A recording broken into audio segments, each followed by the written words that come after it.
haddana aan gudagalna muuqaalkeena. bilowga muuqaalka waxaana la baraya atooraha filimkeena kaasoo Hyojin lagu magacaabay, asagana xilligaas staff ayuu ahaa. calaashan waxaa ka wada meel bandhig show lagu dhigaayo ayuu joogay. bandhigaasna waxaa kasoo qaybgalayeen ganacsato aad u fara badan, sidoo kale waxaa joogeen moodalo. asagana mid ka mid ah moodalada halkaasi joogaan qolka uu ku jiro ayuu staff ka heeyay, iridda ayuuna taagnaa. waxay ahaato intaas wixii ka dambeeyay waxaa imaanayso xariifkii qolka ku jiray xaajiyadiisa. hasaatee Hyojin waa uu u diidayaa inay gudaha ay u gudubto, wuxuuna ku dhahayaa adiga xilligan looma baahna inaa halkan imaado maxaa yeelay xaajigaaga gacliso kale ayuu haystaa. maskiinta ayadan hadalkaas ayaa dhiwaay waxay ku dhaysaa anigu waa ogaa midaan inaad samaynayso. darbaxsho ayay ku dhufanaysaa ayadoo xanaaqsan. intaas wixii ka dambeeyna halkaas waa ay iskaga soo tagaysaa, weliba iyadoo aad u niyad jabsan. xariifkii moodalkan wuxuu ogaanaya waxaan oo dhan inuu ka dambeeyo Hyojin. darbaxsho ayuu ku dhufanaya wuxuuna ku dhahayaa midaan inaad samaysamaysan wanaagsaneen, adigana keliya staff ayaa ii tahay, looma baahna arrimaha familkayga iyo nolosheeda inaad faraha la soo gasho. Hyojinna midaas aad ayuu aga xanaaqaya, wejigiisana dhiig ayaa ka imaanayo, balse asiga xilligaas waxay u muuqatay inuusan awoodin inuu gacan u qaado ninkaasi maxaa yeelay waa uu ka baawursareeyey. hasaatee sidaas agama harayo oo hadallo uu ku xanaaqa ayuu ku dhahayaa. asagana keliya jugta ayaa kusii soconaysa isagoonan weliba gacan qaadaynin. Hyojin asiga xilligaas uu awooday ninka inuu iska celiyo, weliba mudankiisa uu marsiiyo. hasaatee meelo kale ayuu wax ka arkayey. ugu dambeyntiin halkaas oo iskaga soo tagaya, wejigiisana xoogaa dhaawac ayaa ka soo gaarayo. sidoo kale waxaan baranaynaa Hyojin saaxiibkiisa kaasi oo lagu magacaabay Wonhee asiga qoys lacagle ayuu ka soo jeeday, wuxuuna ahaa actor balas model. heerka inuu soo gaaran hooyadiisa ayaa ka dambeysa maxaa yeelay ayada ayaa si weyn u taageertay. Wonhee asiga maadaama uu ka soo jeeday family lacagle inuu heerkan uu soo gaaro kuma uusan dhibtoonin. waxay noqotaa in Instagramka ayuu ka arkaya saaxiibkiisii Hyojin inuu wejiga uu dhaawac uu ka soo gaaray. sidoo kale waxaan baranaynaa atiilashada filimkeena taasoo ahaan lagu magacaabay ahaana ayada waxay jecleed inay noqoto qof make-upka caan ku ah weliba lagu yaqaano, taasina ma sahlaneyn inay samayso. hase ahaatee dadaalkeedu waa ay waday, ahaan gelin make-upka ayay dadka u marisaa, weliba xirfadeeda ayay soo bandhigtaa, gelina waa ay shaqaysataa si ay nolosheeda u maarayso. sidoo kale waxaan ogaanaynaa ahaan ayada Hyojin inay taageere u tahay, xitaa shaashada moobilkeedana asaga ayaa u saaran. waxay noqotaa Hyojin ugu dambeyntii wuxuu u imaanayaa maamulka shirkadda, wuxuu ku dhahayaa aniga wax walba waa u dulqaadan karaa, hasaatee bahdil uma dulqaadan karo. maamulkan wuxuu ku dhahayaa adiga waxaa loo baahan yahay inaad samirto maxaa yeelay qofka hadda kusoo bahdilay iyo anigaba heerkan samir ayaa kusoo gaarnay, adigana damcada haddii uu yahay inaad noqoto actor balas model aad loo yaqaano, waxaa loo baahan yahay nolosha inaad u samirto, haddii kale aad ka samirto waxaad doonayso inaad noqoto. taasi dhabaantii Hyojin aad ayay u xanuujinaysaa maxaa yeelay isagoo loo jeeda in laga qaldan yahay ayaa haddana laga dhigayaa sida inuu asiga qaldan yahay oo kale. isla markiiba halkaas waxaa imaanayso gabadhan oo lagu magacaabo Lemin, balse Hyojin oo meesha taagan ayuu maamulka isku dayayaa Lemin inuu ku horbahdilo. aydan waxay ku dhahaysaa aniga iyo adiga wada shaqayn ayaa naga dhexeyso, aniga sida kuu qadariyo adiga waa inaa ii qadarisaa, haddii kalena waxay ogaataa qof walba awoodiisa inuu ku tashan doono. dhab ahaantiin Hyojin asiga hadallada Lemin ayuu dhiirigelin ka qaadaya. Lemin ayuuna u imaanaya ayadoo gaarigeeda saaran, wuxuu ku dhahayaa adiga sidee maamulka sidaas oo la hadashay, maamulka qiimo ayuu leeyahay ayay ku dhahaysaa, anigana qiimo ayaa leeyahay, dadkana waxay ii qadarin doonaan maalinka nafteeda qadariyo. hadalkaasina Hyojin fikradii uu aaminsanaa ayay wax badan ay ka bedeshay. isla markiiba asigoo ka labalabeenin maamulkii ayuu dib ugu soo laabanaya, wuxuu ku dhahayaa aniga waxaa rabaa shaqada labadeen noo dhexaysa inaa halkan aan ku joojiyo, weliba kontraktiga aa kansasho. maamulahan wuxuu isku dayayaa inuu awood u sheegto, asigoo ku dhahayo kontraktigan adiga ayaa ila gashay ilaa uu ka dhamaadana ma laga yaabo inaa kansalo, balse Hyojin wejigiisa saxda ayuu tusaya. maamulaha wuxuuna ku dhahayaa haddii aa kansali wayso waa u dhiman doontaa. intaas wixii ka dambeeya asigoo meesha taagan ayaa kontraktigiisa la kansalaya, wuxuuna ku dhahayaa adiga waxa ku wanaagsan shaqaalahaada inaad qadariso maxaa yeelay ayaga adoon kuma ahna oo adiga ma aadan iibsanin. intaas wixii ka dambeeyna halkaas oo iskaga soo tagaya. Hyojin asigu wuxuu jeclaa inuu noqdo actor balas model, balse ma haysanin lacag ku filan, qoys faqiirin ayuuna ka soo jeeday, ayagana ma aysan awoodin inay taageeraan. taasi waxay keentay asiga nasiibkiisa inuu iska sugo. asagana dadku waa yaqaanin, weliba showyo fara badan uu ka qayb galay ayaa jirtay, balse ilaa iyo hadda heerka actornimada balas modelnimada meesha uu rabay kama uusan gaarin. waxaan ogaanaynaa asiga gelin inuu shaqaysto, gelina showyada uu kusoo bandhigo xirfadiisa modelnimada. maqaayada uu ka shaqeeyana maalin walba waxay imaan jireen dad asiga taageero u ah, asiga dartiisa ayayna maqaayada u imaan jireen si ay wax ay aaga gataan. taasina dhab ahaantii ninka iskale maqaayadan faa'iido ayuu ku qabay. sidoo kale waxaan ogaanaynaa Hyojin hooyadiis inay ka shaqayso guriga Wonhee, hadal walba ay ku dhahdan Wonhee hooyadiis waa ay u dulqaadan jirtay iyada maxaa yeelay baahida ay u qabto shaqadan ayaa ka weynay. sidoo kale waxaan baranaynaa Hyojin aabihiisa iyo walaalkiisa labadoodana hal meel ayay ka wada shaqeeyeen. waxay aato waxaan arkaynaa Won asagana gurigiisa ayuu dib ugu soo laabanaya. Hyojin hooyadiis ayuu arkaya, wuxuuna ku dhahayaa hooye sidee tahay, aydan waa fiican ayay ku dhahaysaa. xilligaasna Won hooyadiis ayaa meesha taagneyd waa ay xanaaqaysaa marka ay wiilkeeda ee aragta isagoo la hadlayo shaqaalada. ugu dambeyntiin marka ay baxday shaqaalada ayay ku dhahaysaa adiga sababtee oo la hadashay, weliba sababtee ku dhahday hooyo. waxay noqotaa Won hooyadiis wuxuu ku dhahayaa ayada waxay dhashay saaxiibkeyga Hyojin, asiga maadaama ay hooyadiis tahayna anigana waa hooyadeyda, sababtaas oo keliya ayaana u dhahay wax kale ma jiraan. Won hooyadiisana waxay dadaal ay ugu jirtay wiilkeeda sida sare ee ugu qaadi lahayd, weliba ay aga dhigi lahayd qof dadweynaha laga yaqaano. taasina ayada kuma aysan dhibtoonaynin maxaa yeelay lacag ayay lahayd, wax walban lacagteeda ayay ugu furdaaminaysay. Hyojin hooyadiis ahna markii ay guriga dib ugu soo laabato waxay guriga ku dhex arkaysaa warqad ka timaaday dhankaas iyo military military office-ka. warqadaas waxay ku socotay Hyojin. aabihiis ayaan military office-ka codsi u dhiibay kaasoo ahaa wiilkiis inuu militariga uu ku biiro. ugu dambeyntiina warqadii aqbalaad waa ay u soo baxday Hyojin. hasaatee hooyadiis ahaan cidna ma tusayso ayadan waa ay qarinaysaa. Hyojin maqaayadiisa ayuu joogay isagana waa uu shaqaysanayay. dhab ahaantiina maamulaha maqaayadan iskale isaga Hyojin faa'iido ayuu ku qabay. maxaa yeelay macaamiisha intooda ugu badan waxa uu keeni jiray asiga. sidoo kale waxaan ogaanaynaa Hyojin familkiisa isaga in aad ay u tiro badan yihiin. xitaa guriga waxaa la degnaa awowgii dhalay Hyojin aabihiisa. waxay noqotaa Hyojin markii la gaaro xilliga uu ka soo tagi lahaa shaqada waxa uu imaanayo maamulaha maqaayada lahaa. wuxuu ku dhahayaa dhab ahaantii adiga qof fiican ayaa tahay. shaqadaadan waa gudanaysaa weliba macaamiishan sidan u tiro badan adiga ayaa ii keenay. laakiin aniga waxaa jeclaan lahaa adigana tii maqaayadley inaad ku soo biisto calaasha maqaayad aa furato. maxaa yeelay qof caan ayaa tahay sidoo kale kuukar ayaa tahay. jaaniskaaga inaad ka faa'iidaysato ayaana wanaagsan. balse midaas Hyojin kama aqbalayo maxaa yeelay isaga waxaa u cadad inuu actor plus model uu noqdo. ugu dambeyntiin markii uu waqtigiisa u dhammaado maqaayad waa uu iskaga soo tagayaa. wadadan waxaaba ku sugayeen saaxiibkiisa Kim iyo saaxiibkiisa Wonhe. way iska sheekaysanayaan weli waqti aad u qurux badan ayay halkaas ay ku qaadanayaan. balse ugu dambeyntii waa ay soo kala tagayaan. ahaana shaqadeeda marka ay ka soo baxdo ayada video ayay iska duubeysaa. videogaasi oo ku xayeysiinayso xirfadeeda make-upka. ayada maalin u xiriijinaysay inay noqoto qof la yaqaano weliba kambaniyaasha weeweynka ka shaqeeyo. waxay ahaato ugu dambeyntii Hyojin gurigiisa ayuu dib ugu soo laabanaya. hasaatee banaanka waxaa kaga hor imaanaya aabihiisa wuxuuna ku dhahayaa adiga sidaa miyaa jeclaysatay iska shaqaysa ayuu ku dhahayaa shaqooyin waa ay buuxaan. hasaatee waxaan aragtay inaad heer ka garto ma aha wax aa heer ka gaari doonto sababtoo lacag ayaa loo baahan yahay anagana ma haysano lacag aan kugu maalgelino. intaas wixii ka dambeeyna Hyojin gudaha ayuu hore u soo galaya isla markiiba hooyadiis ayaa qabanayso. waxay u sheegaysaa militariga inay soo aqbaleen balse waxaan ba ogaanaynaa Hyojin isaga inuusan rabin militariga inuu ku biiro. midaasina walaalkiisa ayaa maqlayo. arrinkii ayuu aabihiisa la wadaagaya. Hyojin qolkiis waxa ugu soo galayo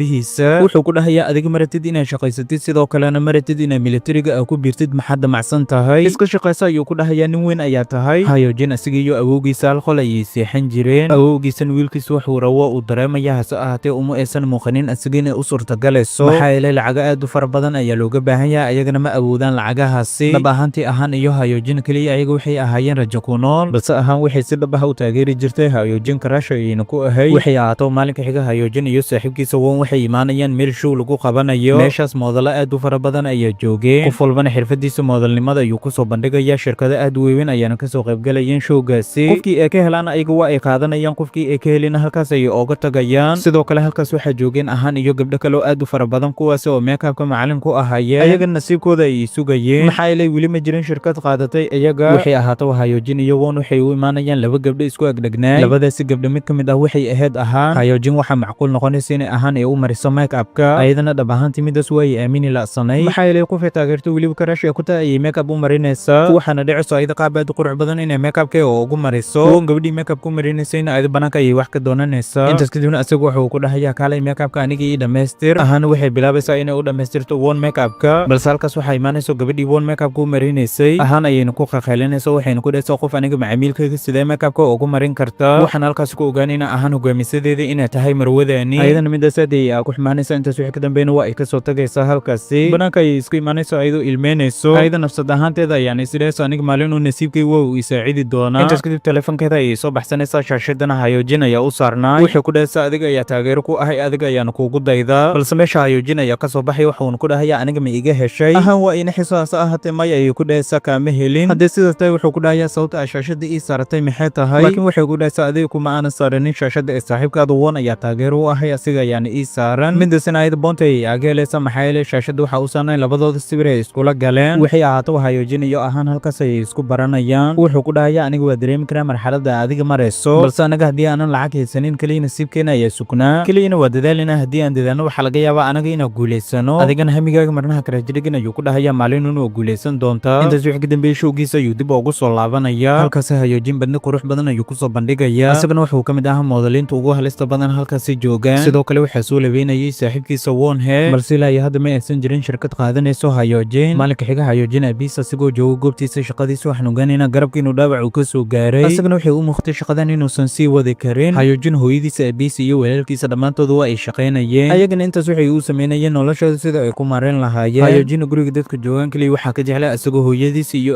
awowgiisa. hooyadiis waxay aaminsaneyd maalin uun isaga inuu guulaysan doono. aabihiisana ugu dambeyntii gurigiisa ayuu dib ugu soo laabanaya maadaama uu isaga shaqada sii wadi karin. waxay ahaato Hyojin ugu dambeyntii ahaan ayuu lambarka qoranaya. hadeertan labadood waxay u muuqtay si wanaagsan inay isku barteen. ahaan Hyojin ayuu ku dhahaysaa mar kale waa jeclaa lahay adiga inaan make-upka ku mariyo anigana waa wareejinaya ayuu ku dhahayaa had kadib adiga ayaa ii marin doono. Han markay shaqadeeda ay kasoo baxday iyadoo gurigeeda u soo socoto wadada waxa ay ku arkaysaa sodogeeda. Asigan xilligaas jimicsi ayuu sameynayay. Ugu dambeyntii guriga ayay imaanaysaa Saati waxay ogaanaysaa xaajigeeda inuu dhaawac uu soo gaaray. Sidoo kale Hyojin iyo saaxiibkiisa Won sidoo kale Kim markii ay kasoo tageen showga magaalada ay iska soo aadeen si ay waqti qurux badan ay u soo qaataan. Sidoo kale waxaan arkaynaa ahaan waxa uu imaanaysa Maru waxayna ku dhaysaa wax rabaa makeup in aan la mariyo. Ahaan waxay ku dhaysaa si free ayaa kugu marin doona hasaatee muuqaal ayaa ka duwan doona. Maxaa ilaa ayadu waxay rabtay xirfadeeda inay ku xayeysiisato. Saddexdan fataalan ayaga weli baashaalkooda ay iska sii wateen. Meeshii ay joogan waa ay kasoo tagayaan meel kale ayay imaanayaan. Waxay ahaataa ahaan ugu dambeyntii gurigeeda ay dib ugu soo laabanaysaa. Habeenadii rabtay in makeup loo mariyo waa ay u marisay hasaatee muuqaal ayay kasoo duubatay. Sidoo kale Hyojin ugu dambeyntii gurigiisa ayuu soo aadaya isagoo daalan. Balse guriga markii uu imaado abiis ayaa bilaabayo haddana inuu qaylo kala duldhaco. Wuxuu ku dhahayaa militarigu waa ay ku soo codsadeen adigana waxaa loo baahan yahay inaad ku biirto. Laakiin ma ratid inaad shaqaysato waxaa rabtaa gurigan oo keliya inaad iska joogto weliba magaalada aad ku soo wareegto habeenkiina aad soo laabato. Midaasina mid kuu soconaysa ma ahan ayuu ku dhahayaa aabahana wuxuu garab ka haystay wiilkiisa kale. Balse Hyojin hooyadiis midaas kuma aysan faraxsanin wiilkeeda in sidaan loola hadlana ma aysan rabin. Ugu dambeyntii qolka awoowihiisa ayaa kasoo baxay wuxuuna ku dhahayaa idinka waxaan iroon wiilka inaa faraha ka qaadaan. Intaas kadib Hyojin ayuu gacanta kasoo qabanaya qolka ayuuna soo gelinayaa. Wuxuu ku dhahayaa dhab ahaantii adiga wadada ah haysid waa wada wanaagsan. Ninka raggana waxaa wanaagsan hamigiisa inuu ka dhabeeyo. Adigana waxaa loo baahan yahay ayuu ku dhahayaa si adag inaad u dadaasho si aad u guulaysato. Anigana ma awoodo wax weyn aan kuugu caawiyo. Dhibaatada oo dhan inaad marto aniga ayaa ka dambeeyay. Maxaa yeelay yaraanteeda haddii aan lacag tacbi lahay wiilkay waa uu ku noolaan lahay hadeertaana adiga ayaa kusii noolaan lahay. Balse midaas oo dhan ma aanan samaynin ayuu ku dhahayaa khaladka ugu weyna dhankayga ayuu ka imaaday. Habeenkaas oo dhan Hyojin waa uu fikirayay hurdada oo dhan waa ay ka haday. Waxay noqotaa maalinka xiga gurigiis markii uu ka soo baxo wadada waxa uu ku arkayaa Leemin. Wuxuu ku dhahayaa maanta oo dhan adiga ayaa ku sugayay hurdada waa ku soo daahday. Waxay noqotaa Leemin waxaan ogaanaynaa asagina dhile u heeso. Ugu dambeyntii waa ay u soo bandhigayso waxayna ku dhahayaa show ayaa jiro weliba ka dhacayo Faransa. Showgaas waxaa rabaa inaad ka qayb gasho weliba aniga ayaa ku kaxeynayo. Hyojin xitaa midaas kama labalabeenayo isla markiiba waa uu aqbalaya. Intaas kadib waa ay soo baxayaan waxayna u soo ambaqaadayaan dhankaas iyo dalka Faransiiska. waxaana suuragal noqonaysa ayaga nabad inay ku imaadaan. Halkaas waxaa joogeen moodelistayaal aad u fara badan. Hyojin waxaa laga bilaabayaa jirkiisa in laga shaqeeyo. Sidoo kale ganacsato fara badan ayaa ka soo qayb galeen. Waxay ahaataa bandhigii showga ayaa u bilaabanayo. Qof walbo ganacsada halkaas joogay qof ayuu ilgaar ku hayay. Bandhig showgeedkaas markii uu soo dhamaadan ugu dambeyntii dalkooda ay dib ugu soo laabanayaan. Hyojin saaxiibkiisa Wonhee ayaa eleboor ku soo dhaweynayo. Wuxuu ku dhahayaa niyo weywinka ayaa noqotay haddii uu Faransiiska lagu kaxeynayo. midaasina waqti fara badan kama soo wareeganayso. isla markiiba asigayo saaxiibkiisa dan waxay bilaabayaan shirkad inay dhar ay u xayeysiiyaan. waxay ahaataa Leemin Hyojin waxay la wadaagaysaa showgii ee ka qayb galeen weliba kaasi oo ka dhacayay Faransiiska inaysan jirin hal ganacsato asiga soo dalbata. waxayna ku dhahaysaa gabi ahaanba adiga waa guul dareysatay. arrinkaasina Hyojin aad ayuu aagu xumaanaya. intaas wixii ka dambeeya ahaan ayuu u imaanaya. wuxuu ku dhahayaa aniga waxaa rabaa gabi ahaanba madaxa inaa iga jarto. ahaan marka hore waa ay la yaabtay waxayna weydiisay sababtu waxay tahay. wuxuu ku dhahayaa waxaa rabaa militariga inaa ku biiro. midaasina ahaan aad ayay aagu xumaanaysa. intaas wixii ka dambeeyana waxay weydiinaysaa inta maalin uu sii joogi doono. wuxuu ku dhahayaa 10 maalin ayaa joogi doonaa. iidan waxay ku dhahaysaa 10 maalin haddii aad joogi doontid mar kale ayaa kuu jari doonaa hadeertan waa inaa iska baxdaa. hasaatee kor intuusan bixin hal su-aal ayuu weydiinayaa. su-aashaas oo ahayd aniga miyaa i taageertaa mise saaxiibkayga Wonhee ayaa taageertaa. ilaa 3 ayuuna u tirinaya. hasaatee waxay ku dhahaysaa adiga ayaa ku taageeraa weligeena adiga ayaa ku taageeri jiray. maalinka xiga Hyojin iyo saaxiibkiisa Wonhee waxay sii wadanayaan xayeysiintoodii dharka. mashruucan dhar xayeysiinta Hyojin waxaa ku soo daray saaxiibkiisa Wonhee. maxaa yeelay mashruucan wuxuu gacanta ugu jiray Wonhee. kamirmankan waa uu hagrabaxaya maxaa yeelay saaxiibkooda Kim ayuu ahaa. Wonhee mararka qaar waxaa dhicisay saaxiibkiisa Hyojin isaga inuu garab siiyo. balse inta badan waxaa dhicisa isaga inuu iska jaakiro wax walbana keligiis ayaa qabsanayay. maxaa yeelay niyadiis waxaa ku jirtay ninkan haddii ay bartaan ganacsatada ku nool magaaladani wax walba isaga haysto inuu kala xil wareegayo. sida awgeed mashruucyada qaar waa uu ku soo dari jiray kuwa qaarna waa uu ka reebi jiray. waxay ahaato Won hooyadiis waxay arkaysaa Marwahan oo wejigeeda murugo ka muuqdo. waxay weydiinaysaa waxa ku dhacay ayada. hasaatee Marwahan waxay ku dhahaysaa xaaladaheen waa ay kala duwan yihiin inaa ogaataan waajib ma ahan. mar kale waxay weydiinaysaa wiilkeeda haddii uu ku birayo militarinimada iyo haddii kale. balse waxay ugu jawaabaysaa marwa afaatooyinkaas inaa kaala hadlo. intaas kadibna waa ay ka soo tagaysaa halkii ay joogtay weliba iyadoo u waceyso. waxay noqotaa Leemin Hyojin ayay dib ugu soo laabanaysaa. waxay ku dhahaysaa mashruuc ayaa ku haya mashruucan adiga dan ayaa kuugu jirto. mashruucaasina wax kale ma ahin. waxay ku dhahaysaa filan ayaa rabnaa inaan sameyno waxaana rabnaa adigana qayb inaa ka ahaato filinkaasi. hasaatee Hyojin markii uu ogaaday filinkaas inay maalgelinayaan hadda kuwa shirkadii oo kontraktiga ka kansalayay waa uu diidaya. wuxuu ku dhahayaa aniga kabtaas ma gashan karo ee filinkiina qof kale waa inaa iskaaga raadsataa. Leemin oo u waceysa ayuuna meesha aaga soo tagaya. intaas kadibna ahaan ayuu la soo hadlaya. labadoodan waxay ku heshiinayaan inay kulmaan. ahaan xilligaas ay shaqada kasoo bixisay ugu dambeyntii waxay iskugu imaanayaan meel library. Hyojin qof walbo labiskiisa arku wuxuu dareemayaa isaga inuu model uu yahay. maxaa yeelay kuwa faashiyoonistayaasha camal ayuu u labisnaay. waxay ahaato halkaas oo ay iskaga soo baxayaan dibadda ayayna soo aadayaan meel ku habboon inay ku sheekaystaan ayayna fariisanayaan. waxay bilaabayaan inay iska sheekaystaan weliba iyagoo aad ugu faraxsan wadajir kashiirkooda. Hayojin ahaan ayuu weydiinaya shaqadii ugu horeysay ee ayada ee qabatay. Aydan waxay ku dhahaysaa aniga kashiir ayaa soo noqday, hase haatee kashiirkaas qalad aan sameeyey awgiis ayaa laga soo ceeriyey, balse aniga markii hore u marawin maxaa yeelay hamigeyga ma uusan ahayn. haddana markiis ayaa la weydiinaya, isagana wuxuu ku dhahayaa aniga markayga hore waxaa jeclaa heestaa inaan noqdo, hase haatee hadeertan aktarnimo ayaa ku heystaa. wixii intaas ka dambeeyey meel maqaaxi ay soo galayaan. Hayojin awowgiis ayaa soo wacay, wuxuuna ku dhahayaa adiga ilaa iyo xilligan maxaa guriga aaga maqan tahay, 30 daqiiqo ayaa haysta waa in ciyo guriga imaado ayuu ku dhahayaa. Hayojin amarka awowgiis ayaa jiray, hase haatee halkaas wuxuu ku barayaa ahaan wuxuu u sheegayaa labadooda inay saaxiibo yihiin, hase haatee hadeertan ay isku soo dhadhawaanoyiin, sheekadoodii iyo baashaarkoodii ayayna halkaas kasii wadanayaan. sidoo kale magaalka waxaan ku arkaynaa Kim iyo gacalisadiisa, labadoodun waa ay iska baashaalayeen, waqtigooda ayayna ku raaxaysanayeen. waxay ahaato marwahaan waxaa la gaarayaa xilliga ee shaqada ee ka bixi lahayd, hase haatee Woni oo weydiis ayaa ku dhahaysa adeertay tola anigoo kula hadlayo maxaa iiga soo oroday. marwahaan waxay ugu jawaabaysaa shaqadeeda kama aanan ordin kaliya adiga ayaa ka soo tagay, anigana maraw inaan kaala hadlo arrimaha familkayga. ugu dambeyntiin Han waa ay iska soo baxaysaa gurigeeda ayayna soo aadaysaa, iyadoo laga dareemayo howsha ay soo qabatay weliba daal uu ka muuqdo. way qalbi hadlaysaa niida ayayna ka dhahaysaa xilligan wiilkayga haddii uu taajir ahaan lahay ama uu ninkayga lacag uu lahaan lahay naag fici maalin walba iguma aysan jeesjeeseen. aydan indhaheeda ilmo ayaa ka imaanaya, hase haatee xilligaas waxay suubisa ma aysan garanaynin, qadarta xilligaasi taala ayayna iska qaadanaysaa. guriga markay imaadaan xaajigeeda ayaa qaylo kala duldhacayo, maxaa yeelay guriga aad ayay aaga soo daahday, shaqada ayayna ku soo daahday, balse maskiintan qaylo kale uma laabato. dhinaca kale waxaan arkaynaa Hayojin iyo ahaan ayagana weli magaalada ayay ku jireen, waqtigooda ayay ku raaxaysanayeen. waxay ahaataa roob ayaa imaanayo, labadoodana keliya hal dalad ayay wateen, hashaas dalad ayayna wada qaybsanayaan, maxaa yeelay dalad kale ma aysan wadanin. siday u soo socdeen ugu dambeyntii waxay imaanayaan busteejada ay ka raaci lahaayeen basaskii geen lahay gurigooda. waxay ahaataa Hayojin safaleti uu asiga watay kaasoo qoorta ugu xirna ayuu ahaan qoorteeda ku xiraya, calashan ayada ayuu siinayaa. intaas yana dareen inta qurux badan ayuu ahaay, weliba aan la soo koobi karin. waxay ahaataa baskii uu ku bix lahaa Hayojin ayaa soo hormaraya, ayadana halkaas ayuu aaga tagayaa, ahaan xusuus ayay galaysaa. ayada yaraanteeda ma aysan soo arkin qof sidan oo kale ugu naxariista. tanin waa markii ugu horeysay ee dhacayso weliba nolosheeda ay ku dhacayso. barashada ee baratayna dhab ahaantii Hayojin aad ayay ugu faraxsanay, niida ayay ka dhahaysaa markii hore waxaa isku haystay keligeyga inaa ahay, balse adeertan waxaan ogaaday ayay dhahaysaa aniga keligeyga inaanan ahayn. waxay ahaato Hayojin maalinka xiga taleefankiisa bashqada ayaa kusoo dhacayso, markii uu firayna wuxuu ogaanayaa isaga lacaga fara badan in loo soo diray, isla markiiba kambaniga ayuu dabagalaya uu wacayaa, saate waxaa loo sheegayaa lacagtaas inay tahay lacagtii xayeysiinta uu ku sameeyey. calaashan waxaa loo sheegayaa dharku uu xayeysiinayay lacagtan inay ka imaaday. sidoo kale ahaan ayaan arkaynaa ahaan ayada meesha ay ka shaqayso dhab ahaantii dhib aad weyn ayay ku qabtay, maxaa yeelay maamuladii halkaas iska lahayd cunsuriyad balas xaasidnimo ayay isku darsatay. ahaan ayada waxba ma aysan ogoleen, markii ay aragtaan ahaan inay wax wanaagsan sameynayso meesha ayada ayaa xoog kusoo geli jirtay. xilligaas ayada waxba ma aysan awoodin inay sameyso, keliyan way iska dulqaadanaysay weli way ay sabraysay. soomaalidu waxay ku maamaahaan dantaada maqaar ayaa loogu seexdaa. waxay ahaato saalonka Wonhe ayaa imaanayo, marwada halkaas maamulada ka aad markii hore waxay rabtay inay ayada ay u mariso make upka, balse asiga wuxuu dalbanayaa inay u mariso ahaan, haddii kale wuxuu ku dhahayaa halkan waa iskaaga tagaya. maamuladan asiga inuu halkan uu ka taga danteeda kuma aysan jirin. intaas kadib waxaa dhacayso ahaan inay u mariso make upka. inta loo marinayo make upka waxaa dhacayso inuu la sheekaysto, wuxuuna ku dhahayaa adiga qof aad u wanaagsan ayaa tahay, maalin waxaa rajaynaya xirfadaada inaad ka guulgaarto. ugu dambeyntiina mar kale waxaa kulmayaan Hayojin iyo ahaan waxay rabtay laabtoobkeeda muuqaal ku jiro inay tusto Hayojin, balse asiga wuxuu baarkayaa muuqaal walbo la kala furo asiga inuu yahay, wuxuuna ogaanayaa qoftan zaid inay karaash ugu tahay. iidan xitaa ma qiranayso waa ay inkiraysaa, wallahi xaliimooyinka waa ay dhib badan yihiin. Hayojin halkaas oo ka soo tagaya wuxuuna gurigeeda ugu imaanayaa Leemin waxay howlkaysay filimka ay soo wadeen, hasaatee waxaan ogaanaynaa Hayojin halkan wuxuu ugu imaaday Leemin. ugu dambeyntii asiga waxaa ka soo go'day filimka inuu sameeyo, wuxuuna Leemin u sheegayaa asiga inuu aqbalay filimka inuu sameeyo. tani haddii ay noqoto Hayojin fursadii uu ka faa'iideysan lahay asiga waa uu iska rabay, maxaa yeelay howlahan waa uu ku daalay. habeenkii markii la gaaran haan xaajigeedana ayaa banaanka u soo kaxeynayo siday jabiga u soo bedeshtaan. idinkana waxaa ogaataan duquushinka xataa inay naf leeyihiin ee marmarka ay jecel yihiin inay iska soo baashaalaan weli waqti ay soo qaataan. han iyo naamna waa Hayojin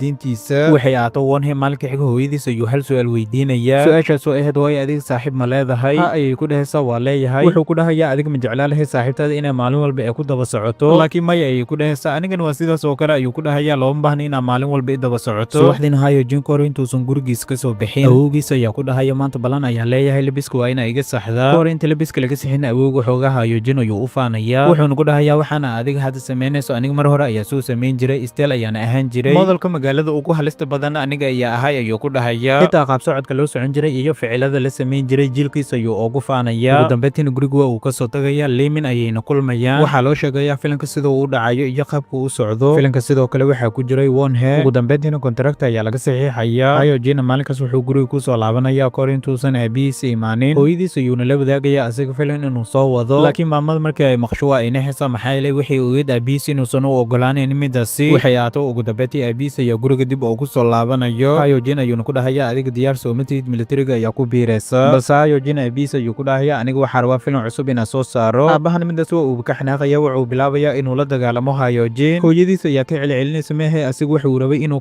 ka siiyo asaatee maamada ayaa ka difaacaysa waxayna ku dhahaysaa asiga xornimo ayuu leeyahay maxaa kartaa wuxuu rabo uu samayn karaa. Duqna maamada ayuu ku soo jeesanayo wuxuu ku dhahaya wiilkan qofku wuxuu rabo uu sameynayo waa adiga. Suuraha inaa ka diisa Yakuro ayuu ku dhahaya wiilka waa nin rag ka shaqaysa faraawa inaa ka qaada laakiin maamada hadalkaas kuma uusan soconin. Adiga yaraantada ku soo raaxaysta ayuu ku dhahaysaa aniga mar wiilkayga hadda inaa iga ciisho. Waxay aataa Hayojin hooyadiis ayuu aad ugu mahadcelinaya maadaama ay ka waawisay aabihiisa. Asaatee waxay ku dhahaysaa adiga waxaa loo baahan yahay inaa is ilaaliso filinjilitaankana waa ay khatar badan tahay ayuu ku dhahaysaa naftaada waa inaa ka taxadartaa. Ugu dambeyntiisa maalinka xiga awowgiis ayuu u sheegaya asigoo ugu dambeyntii mar dhow inuu actor buuxo uu noqon doono. Filan ayaa lii dhiiba ayuu ku dhahaya waana soo wadaa adigana mar dhow aniga ayaa dhalada iga daawan doonta ayuu ku dhahaya waana ii sacbin doonta. Hayojin waxyaabaha ugu weyn ee qalbigiisa guwaya waxaa ka mid ahaa gabar hadda kahor xiriir uu kala dhexeeyey hase ahaatee asiga keligiisa ayaa jeclaay. Habeenada ka mid ah ayuu arkay markii uu wacan waxay ku dhahday aniga ma joogi magaalada. hase ahaatee ugu dambeyntii waa ay aragtay. Hayojin asiga waa uu xanaaqay meeshan waa uu iskaga tagay hase ahaatee xitaa ma aysan u wicin. dhabaantii xaliimadaas asiga waxay ku jaakiraysay inuusan wax lacag uusan haysanin sidoo kalena uu ahaan qof shaqaysta ama famil lacag la ka soo jeedo. intaanoo dhibaato wuxuu u marayna waxay ahayd asiga inuu noqdo qof lacag la weliba dunida oo dhan laga yaqaano. sidoo kale Wonhe iyo hooyadiis waxay imaanayaan saaloonkii ay ka shaqaynaysay ahaan. Wonhena marwada meesha joogto ayuu ku dhahayaa make upka hooyadeed waxa u marinayso keliya ahaan. hase ahaatee waxaan ogaanaynaa maalinkaas inaysan ahaan ay shaqaynaynin. marwadan midaas qasab ayay ku noqonaysaa haye ayay ku dhahaysaa way ku marinaysaa hadda ayaa loo wacayaa isla markiiba ahaan ayaa la soo wacayaa ayadan xilligaas magaalada ayay joogtay xirfadeedii make upnimada ayay soo bandhigaysay. waxaa lagu dhahayaa waa inaa imaadaa hadeertaan. hase ahaatee maalinkaas waa lasoo tuugaya ayadoo la tuuga ayayna soo baxaysaa. dhammaan tiimkan waxay isku diyaarinayeen duubista filimkooda. waxay ahaataa mar ayagoo joogaan istuudiyoga kaamirmaan Kim Henal meesha yeele ayuu jibinaya. intaas wixii ka dambeeyna directorka ayaa bilaabaya inuu ku qayliyo wuxuuna ku dhahayaa adiga indhaha miyaa la'dahay kaamirmaan xun ayaa tahay ayuu ku dhahayaa waxaa loo baahan yahay meelaha inaa iska fiiriso shaqadan maanta ayaa kuugu dambeysa ayuu ku dhahayaa mar kale adiga halkan kama shaqayn doonti balse kiimidaas waa uu ka xanaaqaya wuxuuna ku dhahayaa maanta xitaa adiga qaado aniga hadeertaan ayaa baxaya. xafiiskiisa ayuu soo galaya wuxuuna bilaabayaa alaabtiisa inuu isku aadisto asiga wuxuu rabay gaba ahaanba inuu halkan uu iskaga tago maxaa yeelay ma jiro qof lagu qancin karo sharaftaada ayaa ku ciyaaraya. asigoo xafiiska ku jiran waxaa kasoo dabagalayo directorka wuxuu ku dhahayaa iga raali ahow aniga hadaad waa xanaaqsanaay adigan lombaan hadaladan kabtankiina ka xanaaqdo weliba aa ku dhahdo waa baxaya. xoogaana Kim waa uu ismicnaanaya hasaatee ugu dambeyntii waa uu ka ogolaanaya khaladkiisana waa uu qaadanaya directorka. sidoo kale Hayojin iyo ahaan mar kale ayay magaalada isku soo raacayaan. labadana hadeertan waxay u muuqatay xoogaa inay isku soo dhawaanayaan meel maqaaxa ayay imaanayaan halkaasna waxay bilaabayaan inay ku cunteeyaan. laakiin su-aasha isweydiinaya ayaa waxay tahay in dayarta keliya baastada maxay u cunaan sidoo kale halkaas ahaan keliya cunto kuma cunayso xitaa qamri ayay cabaysaa. Hayojin inuu ka celiy iska dhaafay xitaa lama uusan hadleenin maxaa yeelay quruxdeeda ayaaba indho daraan darisay ahaan. Hayojin ayay ku dhahaysaa aniga habeen walba markaan guriga tago waxaa iska daawadaa adiga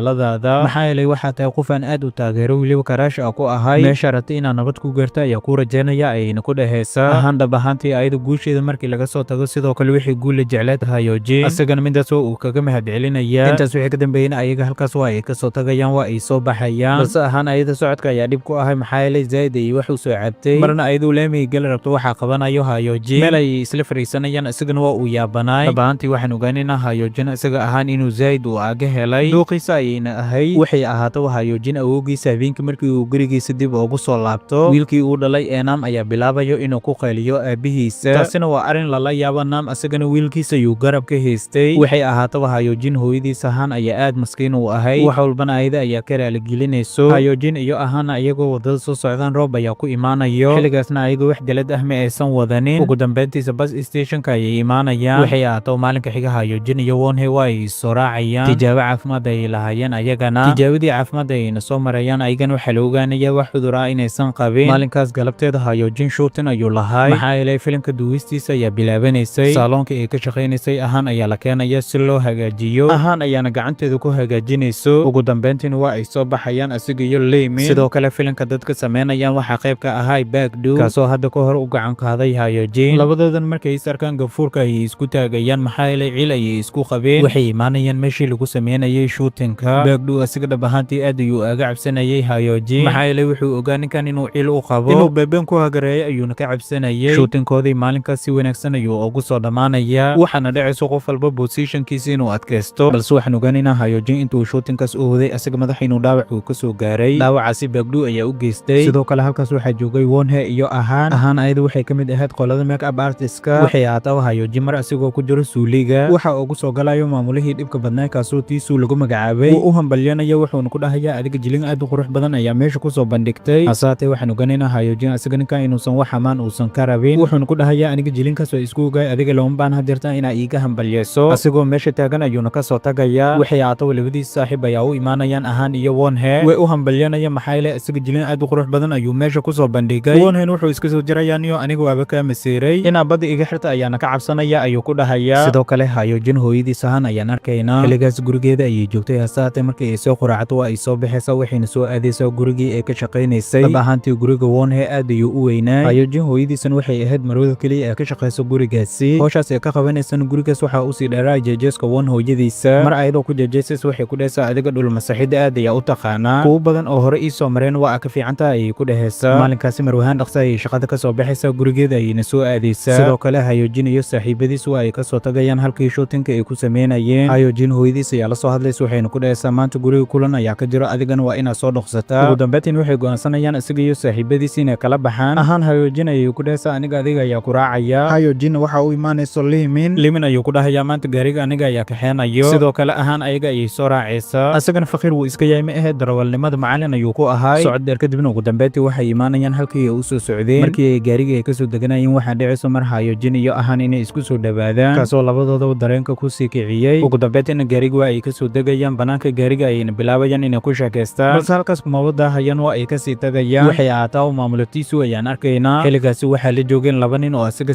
saaxiibadiisa waxay ku dhahayaan adiga filinkaada waxaa laga yaabaa inuu gadmo maxaa yeelay nin aan jilinkiisa caadi ahayn ayaa ku soo darsatay kaasoo ay ka wadaan Hyojin amaan ayay la duldhacayaan maskiinkaasi asagana waxa uu ku dhahayaa dhab ahaantii aniga waa waalanahay maxaa yeelay asaga fursado ayuu hore ii weydiistay anigana waa ka diiday taasina raaligelin ayaa ka bixinaya ayuu ku dhahayaa waxay ahaato wixii uu la wadaagayaan ayaga inay taxane ay soo wadaan taxanahaasi waxay ku dhahayaan waxaa rabnaa inuu qayb ka noqdo Hyojin asagana waa macquul ayuu ku dhahayaa midaas waa ay dhici kartaa habeenka Hyojin markii uu gurigiisa dib ugu soo laabto walaalkiisa John ayaa iridu ku qabanaya wuxuuna ku dhahayaa haddii aa wax bara lahayd maan sidan shaqo la'aan uma aadan ahaateen waxay ahaato waa uu ka soo tagaya gudaha ayuuna hore u soo galaya Hyojin aabihiisana weli asaga ma uusan rajo dhigin wiilkiisa Hyojin wuxuuna rabay inuu militarinimada uu ku biiro si uu aaga baxo shaqo la'aantan heeso sidoo kale Wonhye iyo waalidiintiisa casho sharaf ayay samaysanayaan halkaasna waxaan ku ogaanaynaa Wonhye asiga gabar inay la dhalatay heena ayaana lagu magacaabay casuumadana ayada darteeda ayaa loo sameeyey maxaa yeelay jaamacaddii ayay ka qalin jibisay sidoo kale Hyojin iyo waalidiintiisa miitinkooda ayay ka wada hadlayaan arrinka ugu weyn ee meesha taale ayaa wuxuu ahaa sanadka la soo dhaafay oo dhan lacagihii guriga soo galay iyo weliba wixii ka baxay hasaatee Nam iyo wiilkiisa qaladka ugu weyn ayaga Hyojin ay dusha ka saarayeen maxaa yeelay asiga ma uusan ahayn qof shaqeeyo weliba guriga faa'iido u hayo balse awowgiisa ayaa difaacayo wuxuuna ku dhahayaa adiga iyo wiilkaaga mar walba maxaa cunugan ugu taagan tihiin iska dhaaf ayuu ku dhahayaa noloshiisa u dhaaf asiga waa xur wuxuu rabo ayuu sameynayaa haduuro wadooyinka ayuu jiifanayaa ayagana xilligaas wixii ka dambeeya waa ay ka aamusayaan waxay ahaato Hyojin iyo awowgiisa markay qolkooda ay ku soo laabtaan Hyojin awowgiisa ayaa ku dhahaya aniga waxaa noqon doonaa qof lagu daydo waana arki doonta ayuu ku dhahayaa anigoo guuleystay intaas kadib qolka waxaa soo galaya Nam iyo Han Nam ayaa la rabay inuu aabihiisa uu raali geliyo hasaatee asiga waa uu baxnaaqsanay ugu dambeyntiina waa uu raali gelinaya aabihiisana wuxuu ku dhahayaa aniga asiga waxba uma qabo maxaa yeelay bini'aadanku waa ay qaldoomi karaan habeenkaasi waxaan ogaanaynaa Hyojin asiga inuusan seexanin buug ayuuna iska akhrisanayay hurdada oo dhan ayaa ka haaday buuggaasi uu akhrisanayay waxaa lahay awowgiisa wuxuuna ka hadlayaa baruurta jirka saaran sida liskaaga rido asigoo akhrinaya ayuuna waaga ku bariyayaa maalinka xiga ahaa meesha ay ka shaqaynaysay waxaa loo dooranayaa ayada inay tahay qofka ugu wanaagsan sanadka lasoo dhaafay midaasi maamulada ma aysan samaynin hasaatee ayada waxay noqotay qofka ugu wanaagsanaa ee sanadka lasoo dhaafay calaashan qofka ugu wanaagsan adduunka oo dhan makawada keliya waxaa ka wada halka ay ka shaqayso qofka ugu wanaagsan ayay noqotay sidoo kale Hyojin awowgiisa Gayaajan ugu dambeyntii waxa uu imaanayaa meel duqooshinka dansiga ay ku bartaan weliba jimacsi ay ku sameeyaan wuxuu rabay asiga gabi ahaanba jirkiisa inuu bedelo uu iska dhigo wiil yar weliba model ah sidoo kale Limin ugu dambeyntii waxay la kulmaysaa director ee saaxiibo yihiin asiga waxa uu kala hadlayaa arrimaha Hyojin wuxuuna ku dhahayaa Hyojin waa qof aad u halis badan waxa arkay shootinka uu daraad uu sameynayay dab ahaantii jilinkiisii naba caadi ma ahna ayuu ku dhahayaa anigana waa ka helay sidaa darteed waxaa rabaa ayuu ku dhahayaa season cusub oo aniga soo wada inuu qayb uu ka noqdo midaasi Limin marka ay maqasho waxaanan suurtagal ahayn ayay la noqonaysaa waxayna dareemaysaa Hyojin hadda iyo wixii ka dambeeyay riyadiisa inay u rumoobi doonto maamulaheeda tiisu ayay dib ugu soo laabanaysaa farxaysaa waxayna aaga mahadcelinaysaa maadaama daaragtaradaas uu ku soo xiray Hyojin. waa maasanta ayay ku dhehaysaa madax korkiisa ayaa ii saaranta haddii aa khalad gashan waa kaa soo dejin doonaa lugta ayaa kaa hoos marin doonaa. Hyojin iyo ahaan habeenka ayagoo magaalada ka imaadeen weliba u soo socdeen gurigooda roob ayaa ku imaanayo balse Hyojin roobka ayuu dhex istaagayaa. intaas kadibna ahaan ayuu ku dhahayaa aniga waa kaa helay ee adiga ma iga heshay balse ahaan xilligaas uma jawaabayso maxaa yeelay roob daran ayaa da'aya halkaasna ma aysan sii taagnaa karin. roobkana zaa'id ayuu ahay ayagana delad ma aysan wadanin. ugu dambeyntiina ahaan gurigeeda ayay keenaysaa Hyojin. sidoo kale habeenkaas waxaan ogaanaynaa Gayaajan isaga xanuun inuu hayay lafaha oo dhan ayaana xanuunayay maxaa yeelay maanta ayuu jimicsi uu soo sameeyey. wiilkiisa ayaa u imaanaya wuxuuna ku dhahayaa aniga mar hore ayaa ku dhahay dansigan waa inaa iska dhaaftaa laakiin Gayaajan wuxuu ku dhahayaa sida iskaaga dhaafaya waqti hore ayaa iigu dambeysay anigana waa u xiisay inaan sameeyo. waxay ahaataba Hyojin dharkii biyaha ka soo gaaray ayuu iska bedelayaa dhar kale ayuuna xiranayaa. intaas kadib shaah ayaa loo sameynayaa si uu isku kululeeyo han ayuu u mahadcelinayaa. wuxuu arkayaa sawirada familkeeda oo meesha saaran wuxuu ka codsanayaa inuu fiiriyo waa ay u fasaxaysaa. hase haatee waxaan ogaanaynaa ahaan ayada aad inay u cabsanayso maxaa yeelay waxay ka cabsanaysaa ayada iyo Hyojin inay isdagaalaan. dagaalkan inay fahantiin ayaa rajeynaya. waxay ahaataba Hyojin awowgiisa ayaa soo wacay wuxuuna ku dhahayaa guriga waa inaa ku soo laabata. asagana xilligaas waa uu isdiyaariyey wuxuu rabay inuu soo baxo weliba gurigiisa uu soo aado. waxay ahaataba waa uu soo baxaya waa ayna soo raacaysaa ahaan waxay rabtay inay iridda ee ka soo xirto. hase haatee ka hor intuusan soo bixin wuxuu weydiinayaa aniga ma iga helin miya ayay ku dhahaysaa waa kaa helay hase haatee waa kaa xishoonayay si aan kuugu sheega ma aanan aqoonin. hase haatee irid xiro uu keliya kuma ekaanaysa xoogaa ayay soo dhaweynaysaa banaanka ayayna la soo bixaysaa. ugu dambeyntiisa waa ay ka soo haraysaa asigana waddadiisa ayuu ku soo dhacayaa balse ka hor intuusan gurigiisa imaanin meel maqaaxi ayuu soo maraya halkaasina Limin ayaa ku sugaysay way u hambalyeynaysaa waxayna ku dhahaysaa adiga mashruuc cusub ayaa kuu soo baxay season cusubkaasi oo mar dhow duwistiisa la bilaabi raba ayaa adiga qayb ka tahay ayay ku dhahaysaa. dhab ahaantiina adiga jilitaankaada dadka oo dhan waa ay la dhaceen. Limin waxaan ogaanaynaa ayada inay director ee tahay. maalinka xiga Wonhee meel uu wax lagu gado ayuu soo marayaa. wax markii uu soo gatana waa uu soo baxaya waxa uu soo aadayaa saaloonka ee ka shaqayso ahaan. ugu dambeyntiis markii uu imaado waxa ayada ayuu guddoonsiinayaa. anagana hadeertan waxaa ogaanay asiga markii hore waxa inuu ayada uu u soo gaday balse ahaan cadaadiska ee shaqadan ee kala kulmaysa mid zaa'id ayuu ahay. maamuladana mar walba ay aragtay ayadoo faraxsan waxay jecleed inay gumaado calaashaan dembi ee lahayn ee dusha ee ka saarto. waxay ahaato ahaan Wonhee ayay ku dhahaysaa maanta waxaa cuni doontaa cunto aniga gacanteedu ku soo kariyey. Hyojin asiga xilligaas jimicsi ayuu sameynayay. waxaa soo wacayo saaxiibkiisa Kim wuxuu ku dhahayaa niyo xaaladda ayaa igu adag dan ayaa ka soo gashay caawinaad ayaa kaa rabaa halkee kuuga imaadaa. wuxuu u tilmaamaya shaqadiisa halkaas ugu imaaw ayuu ku dhahayaa. Hyojin markii uu gurigiisa imaado isagoo labisanaya waxaa qolka ugu soo galayo aabihiisa wuxuu weydiinayaa halkan xilliga uu u labisanayo weliba uu u socdo shaqadeeda ayaa rabaa inaa aada ayuu ku dhahayaa shifta ayaa leeyahay. waxay ahaato asigoo shaqadiisa joogo waxa uu imaanayo saaxiibkiisa Kim wuxuu ku dhahayaa niyo mala socota kii baagdhuu la dhahayay asigoo mid ka mid ah taageerayaashiisa fiiraya ayaa internetka la soo dhiga ayuu ku dhahayaa waana lagu dhagan yahay. Hyojin wuxuu ku dhahayaa ha igu soo dhisin ilmahaas ee war fiican ayaa ku haya. warkaasi oo ahaa asiga series cusub oo hadda la soo waday inuu qayb uu ka yahay. saaxiibkiisa Kimna midaas waa uu ku farxaya waa uu u hambalyeynaya. sidoo kale Limin ayaa arkaynaa waxaa soo wacayo directorkii maalin horaad ee la kulmaysay wuxuu u sheegayaa gabi ahaanba serieska uu asiga soo wada Hyojin inuusan qayb uu ka noqon karin waa ka saaray ayuu ku dhahayaa. Liminna arrinkaas aad ayay aagu xumaanaysa madax ayaan ku xanuunayo. sidoo kale Wonhee iyo ahaan waa ay soo raacayaan asiga xayeysiin ayuu sameynayay. maalinkaasina ahaan ayadu waxay la balansaneed Hyojin iyo awowgiisa sidoo kale Kim. Hyojin awowgiisa ayuu isteel ka soo saxaya wuxuu rabay sawiraan aad u shidan inuu ka soo qaado buqana lama oga waa moodel caadiya. waxay ahaato ahaan halkii ay joogtay waa ay ku daahaysaa hase ahaatee Wonhee ayaa soo qaadayo wuxuu keenayaa halkii ay rabtay. ugu dambeyntiin waxay gudaha usoo galaysaa Hyojin iyo halkii ay joogeen waxaa la bilaabayaa Hyojin awowgiisa Gayaajan in sawira aad u qurux badan laga qaado. duqa hore ayaa idinkugu sheegay waa moodel caadiya sida uu sawiraanta u galaayeen xitaa Hyojin ma uusan garanaynin dhammaantooduna waa uu ka wada qoslinaya. markii ay howshooda usoo dhammaatan meel maqaaxi ay imaanayaan halkaas ay bilaabayaan inay ku cunteeyaan. Gayaajan tiimka ayuu ku dhahayaa dhab ahaantii maanta aad ayaa u faraxsanahay sidaan oo kale inaa u farxana muddo ayaa iigu dambeysay.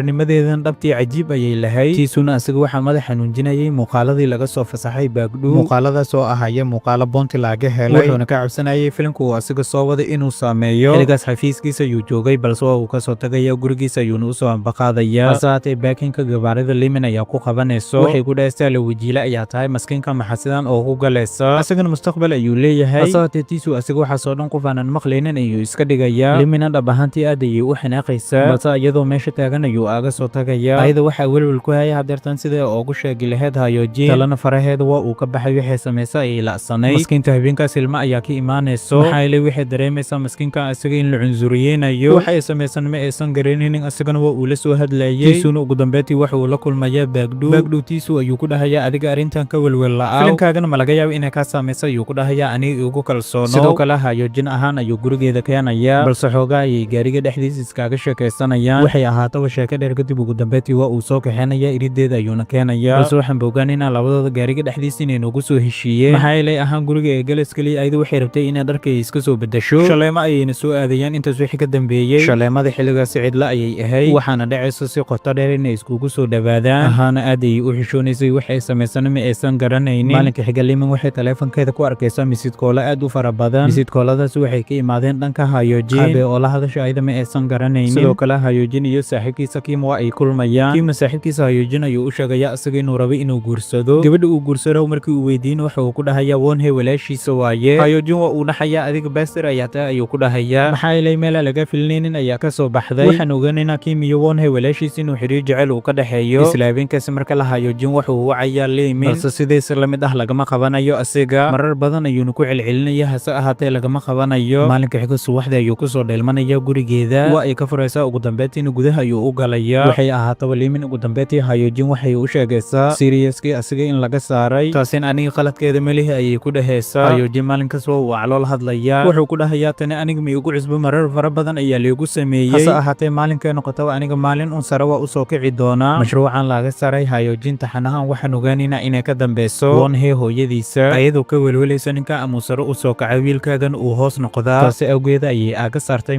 maskiinkaasi waxay ahaataba maalin maalmaha ka mid ah waxay soo qaadanaysaa liistigii dadkii sameynayeen serieska laga saarayay Hayojin hooyadiis ayay u imaanaysaa waxayna ku dhahaysaa wiilkaaga filimkii uu sameynayay halkuu u marayaa maamadan fan ayay la soo istaagaysaa waxay ku dhahaysaa wuu u dhammaan rabaa weliba series cusub ayuu soo wadaa ayadan magaca serieska ayay weydiinaysaa markii uu u sheegtay waxay ku dhahaysaa serieskaas liiskiisa hadeertaan aniga ayaa wada wiilkaagana magaciisa kuma jiro dhab ahaantii maamadu waxay ku hadashay ayay waanaysaa hadalka oo dhan ayaana ku dhagayo mararka qaar cadowgaa raadinaysad adiga hoosta ayuu kaaga jiraa Hayojinna keligiisa magaalada ayuu iska soo aadaya isagoo aad u niyajabsan meel library ayuu iska imaanaya buug ayuuna bilaabayaa inuu iska akhristo waxay ahaataba habeenkaasi Hayojin awoogiis istaag ayuu ka dhacaya isbitaal ayaa nolol ordaya gurigoo cidlo waxaa imaanayo Hayojin aabihiisa wuxuu arkayaa feel ku jiro qaanada gayaajan feelkaasi waxaa ku jireen sawirada daraad uu ka soo qaadayay Hayojin awoogiisa ugu dambeyntiina guriga Hayojin ayaa imaanayo aabihiisana qayla ayuu bilaabaya wuxuu ku dhahayaa awoogaaga in isbitaal loola ordo maanta adiga ayaa ka dambeysay maxaa yeelay oday 70 jir ayaa dhahday orod daansi garay weliba soo jimicso shaqo la'aanta adiga kuwaas ayaana u malaysaa dadka oo dhan inay heeso ayuu ku dhahayaa balse Hayojin waa uu u jawaabaya waxa uu ku dhahayaa yaraanteeda adiga ayaa ii diiday inaa wax barto wax walbana waxaa jecleed wiilkaaga John inuu barto maanta maxay ayuu ku dhahayaa sababta ay ugu dhahayso adiga wax baranin shaqana ma haysi Hayojin habeenkaas waa uu xanaaqayaa aabihiisana si adag ayuu oola hadlayaa balse aabihiis waxaa dhacaysa inuu dharbaaxo waxay ahaataba Hayojin gaarigiisa ayuu dib ugu soo laabanaya isagoo iska ilmeenayo waxaa soo wacayso ahaan waxayna ka dalbanaysaa labadooda inay is arkaan midaas ayaa dhacayso way kulmayaan wayna ka soo fogaanayaan meelaha ee dadka ay buuxaan meel gaar ayay fariisanayaan habeenkaasina waxaa dhacayso xoogaa labadooda inay isku fogaadaan calaashaan ay ishumiyaan ayaa ka wada dhankooda markii loo fiiriyo dareen aan la qiyaasi karin ayuu ka ahaa saatee waxaan ogaanaynaa ayaga shumiskooda inuu xadidnaay waxayna bilaabayaan waqtigooda si kale inay usii qaataan ayagoo aad u faraxsan sidoo kale Hayojin awoogiisa gayaajan ugu dambeyntii gurigiisa ayaa dib loogu soo celinaya hadeertaan asiga waxay u muuqatay xoogaa inuu caafimaaday asaatee cidda markii ay guriga hore u soo galaan waxay ogaanayaan Hayojin iyo aabihiisina isdagaaleen xilligaasi Hayojin aabihiisa naam asiga aad ayuu u xanaaqsanaay waxay ahaataba naam aabihiisa ayuu qolka ugu soo galaya wuxuuna ku dhahayaa aniga waxaan iska daa mar hore ayaa ku dhahay adigana hadeertaan waa duqowday waxyaabaha qaar ma awoodid inaad samaysid balse gayaajan asiga wiilkiis waxa uu u sheegayaa waxa uu sameeyey inuu ku saxsan yahay wiilkaasina ma ahan inaa la dagaasho ama guriga aa ka buriso ayuu ku dhahayaa waxay noqotaa naam xaaskiisaan ayuu ku dhahayaa wiilkaaga waa inaa u wacdaa sidoo kale waxaan arkaynaa Hayojin walaalkiisa John asagana duqa inuu wiilkiisa ku sii diro ma ahan kama sasawaayo xitaa wiilkaasina asiga ayaa khaldan ayuu ku dhahayaa waana mashaqayste sidoo kale Hayojin iyo ahaan waxay go'aansanayaan inay halkaas ka soo tagaan weliba guryahooda ay ku soo laabtaan balse marka ay gaariga ay soo galaan wixii mar hore ay sameynayeen ayay haddana mar kale dib u bilaabayaan xitaana kama daalayaan waa dad waalan waxay ahaataba ahaan maalinka xiga marka ay imaado halkii ay ka shaqaynaysay milkiilada halkaas ayaa ku dhahaysa dhab ahaantii adiga waa u qalantay in lagu doorto qofka ugu wanaagsanay sanadka maxaa yeelay waxyaabaha qabatay waa wax aanan macquulgal ahayn ayay ku dhahaysaa haddii wax qabadkaada uu sidan usii socdan heer ayaa ka gaari doonta ayay ku dhahaysaa waxay ahaataba ahaan qaybta hoose ee saaloonka ayay u soo degaysaa halkaas waxay kula kulmaysaa Limin ayadan ma aysan ogin ahaan inay halkan ay ka shaqayso intaas kadib waa ay soo raacayaan waxayna imaanayeen maqaayo ay ka wada cunteeyaan Limin ahaan ayay ku dhahaysaa dhab ahaantii Hayojin asiga waa qof aad u wanaagsan balse waqtiga ayaa ciilay ayay ku dhahaysaa waa arki doonaa xilligu waqtigu uu saacido ahaan Limin ayay ku dhahaysaa kor Hayojin inta aan baranin anigu waxaan ahaa qof cabsada balse sidaan asiga u bartay cabsida oo dhan waa ay iga haday kalsooni socda ayaana noqday waxay noqotaa waxaan ogaanaynaa xalay toolo ka hor Hayojin iyo ahaan inta aysan kulmin ahaan waxaa jirtay mar ay soo wacday Hayojin hasaatay waxay dareentay asiga inuu murugaysan yahay weliba uu ilmaanayo intaas wixii ka dambeeyay waxay ku codsatay inay kulmaan si ay labadooda u soo baashaalaan maxaa yeelay hooyadeeda iyo aabeed waxay ahaayeen kuwa xili walba isdagaala ugu dambeyntii waxaa dhacday inay kala tagaan ahaan waxa soo wadatay hooyadeeda hase ahaatee rajadeedii ugu weyn wuxuu ahaa ayada weynaanteeda inay ku raaxaysato markii la gaaro waqtigeeda sidoo kale isla maalinkaas maamula Tisu iyo Bagdu ayagoo isla socdaan waxay arkayaan Wonhee hooyadiisa iyo aabihiisa Tisu iyo Wonhee hooyadiisa aqoon ay isku lahaayeen balse halkaas waxaa isku baranaya Wonhee hooyadiisa iyo Bagdu Wonhee hooyadiisana waxay ogaanaysaa Bagdu asiga inuu yahay ninka wiilkeeda filimka la sameynayo filimka ay soo wadaan waa taxanihii laga saaray Hayojin waxaan arkaynaa Hayojin asagana waxa soo wacayso hooyadiisa waxay ku dhahaysaa taxanaha cusub ee kontraktigiisa saxiix rabtay scriptigiisa miska akhrisay asagana ha ayuu ku dhahayaa waa ka helay waxay ahaato liimin waxa soo wacayo Hayojin wuxuu ku dhahayaa waa ku soo socdaa waxaana rabaa 30 daqiiqo waqtiga ka mid inay isiiso ugu dambeyntii waxaa dhacaysa labadooda inay kulmaan Hayojin asiga wuxuu watay gaari ee farta ee ka saartay liimin wuxuu u sheegayaa gaarigaas inuu rabo walaalkiisa inuu ku qaado weliba magaalo kale uu ku geeyo kulankaanina muhiimada loo qabtay ayaaba intaasi ahaa waxay ahaato liimin Hayojin midaas waa ay ka aqbalaysaa John asiga muddo sanadooyin kadib wuxuu aad ugu xumaa inuu ka tagayo gurigaani asagana waxaan ogaanaynaa magaalo kale inuu shaqo kale uu aadayo waxay ahaato boorsooyinkiisii ayuu diyaarsanayaa waxaana garab buuxda siinayay walaalkiisa Hayojin ugu dambeyntiisa waalidkiisa ayuu soo macsalaameynaya halkaasina waa ay ka soo tagayaan sidoo kale waxaan ogaanaynaa Wonhee asiga maalinkaasi inuu shootin uu lahay waxay ahaato ahaan ayuu goobteedii shaqada ka soo qaadaya hore ayuuna u soo kaxeenaya maadaama ayada ay ahayd make-up artistkiisa sidoo kale Hayojin iyo walaalkiisa John safar dheer kadib ugu dambeyntii waxay imaanayaan halkii ay rabeen hasaatee markay ay imaadaan hostel qolka ay ka degnaayeen iridii inay u furmato waa ay diidaysaa marar badan ayay isku dayayaan inay furaan hase ahaatee midaas waxay noqonaysaa mid aanan macquulgal ahayn ugu dambeyntiisa gudaha ayaa laga furaya qof ayaana ka soo dhaxbaxayo waxay ku dhahayaan qolkan anaga ayaa leh balse waxaa lagu dhahayaa qolkan lacagtiina kabeen ayaa lagu qabsaday waxay ahaato police stationka ayay imaanayaan dacwad ayayna gudbinayaan balse John waxaa loo sheegayaa dadkii ay rabeen inuu shaqadu